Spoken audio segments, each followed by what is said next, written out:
The advancing layers of rock in this chute are most unusual.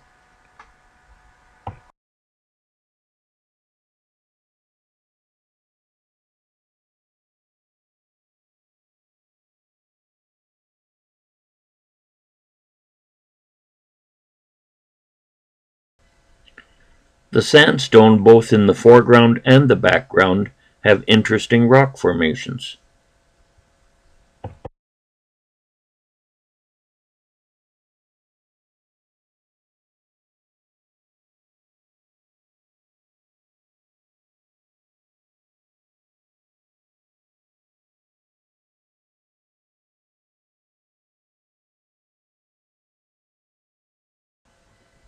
Notice the sudden change in landscape on this mountain.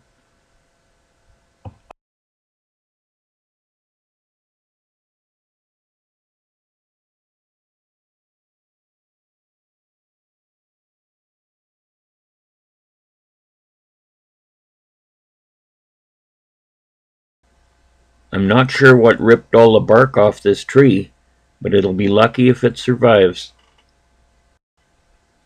And if you look in the background, you'll see the hiking trail we're on. Here's a view of the river down in the valley bottom. Two bowl-shaped valleys, known as cirques, sit side by side on the mountain across the valley. Notice the three separate snowslide chutes on this mountain.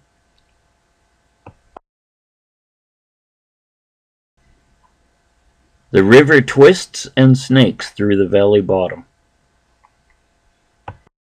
When Brussels fell to the German army during World War I, a British nurse in charge of a local nursing school refused to leave her post.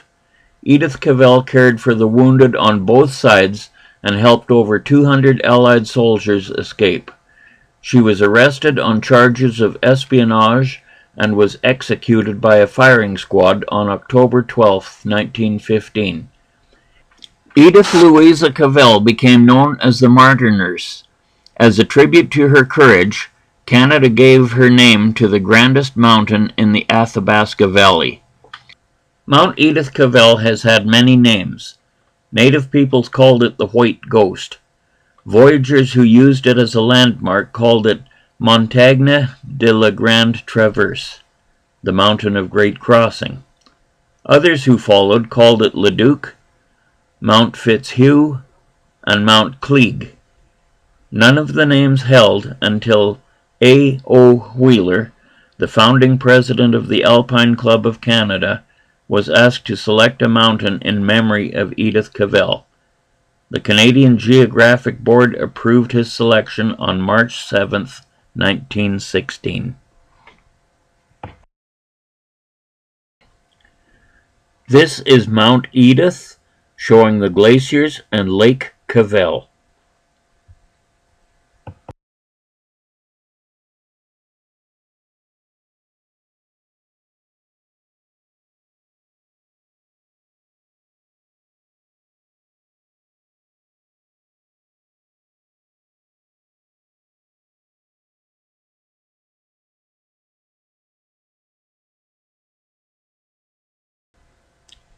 Notice the assortment of minerals on this mountain.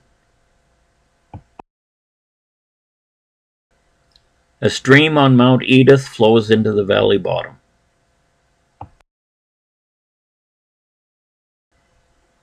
This footpath leads to the glacial lake in the valley bottom below Mount Edith. Mount Edith Glacier.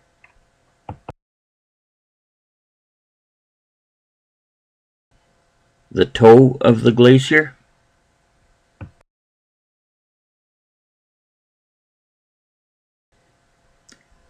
Notice how the ice has twisted and contorted.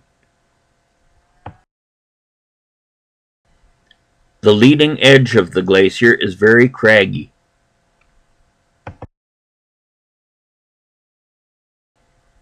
A gray jay, also known as a whiskey jack, greets us along the pathway. Two completely different rock compositions are sandwiched together. Notice the lizard warming up in the sunlight.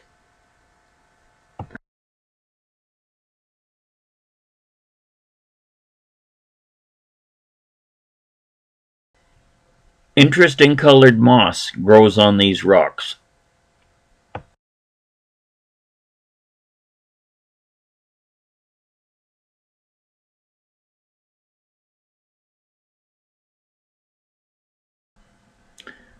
A small stream makes a beautiful waterfall.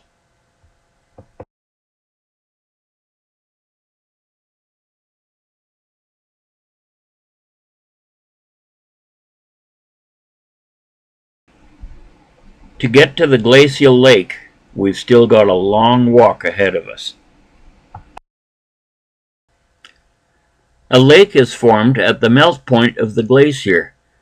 For scale, notice the people walking along the shoreline.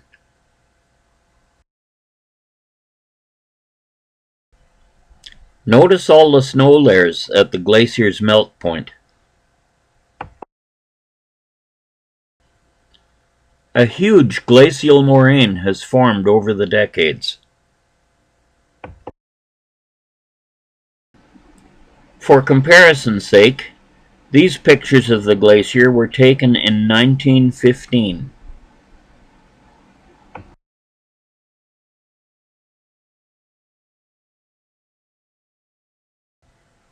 A clump of wild grass takes root among the rocks.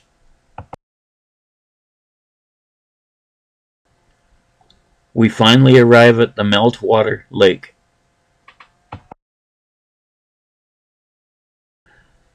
Unprepared for the cold weather, this lady has wrapped herself in an interesting blanket.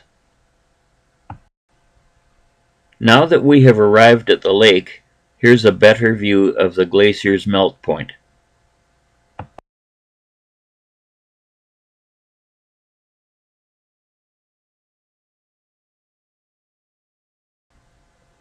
Once again, notice all the layers in the ice. Here's a pretty waterfall.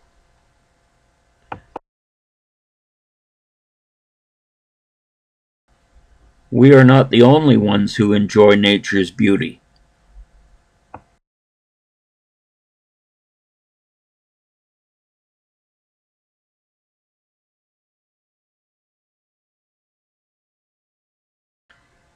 Another view of the glacial toe.